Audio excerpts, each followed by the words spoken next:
तो दोस्तों पतंजलि ने अपने क्वार्टर थ्री के नंबर को डिस्क्लोज कर दिया है। तो चलिए देखते हैं क्या है क्वार्टर थ्री के नंबर्स के अंदर। डाटा बेसिकली यहाँ पे लाख्स में दिया गया, मैं आपको क्रोज में बता रहा हूँ। तो देखिए पिछले क्वार्टर में कंपनी 9,776 करोड़ का रेवेन्यू जनरेट की थी ऑपरेशन के थ्रू। पिछले साल की बात करते हैं 8,996 करोड़ के आसपास, जबकि अभी देखें तो बढ़ के 10,483 करोड़ आपको जाता हुआ देखने को। तो पहली बार आप कह सकते हैं कंपनी का जो रेवेन्यू है वो 10,000 करोड़ के ऊपर आपको जाता हुआ देखने को मिल रहा है। साल दर साल जाते हैं तो साल दर साल कंपनी के रेवेन्यू के अंदर लगभग 15% के आसपास का जंप आपको देखने को मिला है। जबकि क्वार्टरली बेस पे जाते हैं तो क्वार्टरली बेस पे भी कंपनी के रेवेन्यू के अंदर तेजी आपको देखने को यहाँ भी देखते लगभग 7% के आसपास का जंप है। लेकिन बेसिकली FMCG सेक्टर के अंदर पतंजलि के बिजनेस आ जाते हैं तो ऐसे में इनके बिजनेस को साल दर साल ही जज किया जाता है। तो साल दर साल देखें तो 15% के आसपास का जंप आपको देखने को मिला है।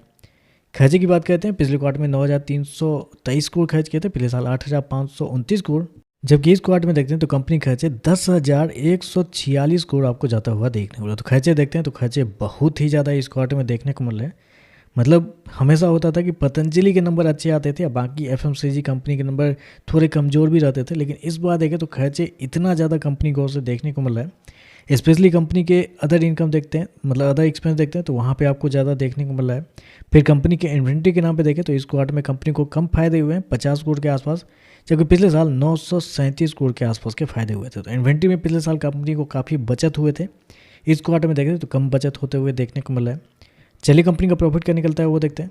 तो देखिए पिछले क्वार्टर में कंपनी 516 करोड़ के प्रॉफिट में थी, पिछले साल 370 करोड़ के आसपास, जबकि अभी देखें तो कंपनी का प्रॉफिट 593 करोड़ आपको जाता हुआ देखने को मिला। तो कंपनी का प्रॉफिट के अंदर देखते हैं तो प्रॉफिट के अंदर तेजी आपको देखने को मिली है, लगभग बोल सकते हैं 55% के आसपास का जंप आपको देखने को मिला है। जबकि क्वार्टरली बेस पे जाते हैं तो यहाँ पे भी कंपनी का प्रॉफिट के अंदर तेजी आपको देखने को मिले। तो कंपनी का प्रॉफिट आपको बढ़ते हुए देखने को मिला है।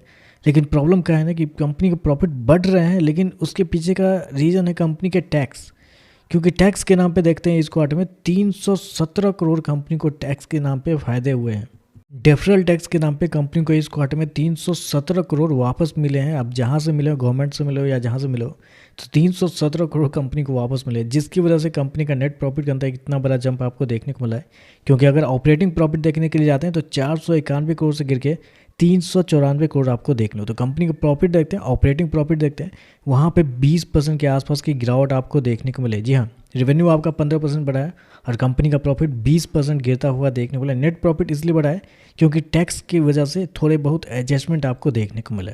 हालांकि इस क्वार्टर में थोड़े बहुत 30 करोड़ के आसपास का नुकसान भी हुआ है एक्सेप्शनल आइटम में, लेकिन उससे ज़्यादा कुछ फर्क पड़ेगा नहीं।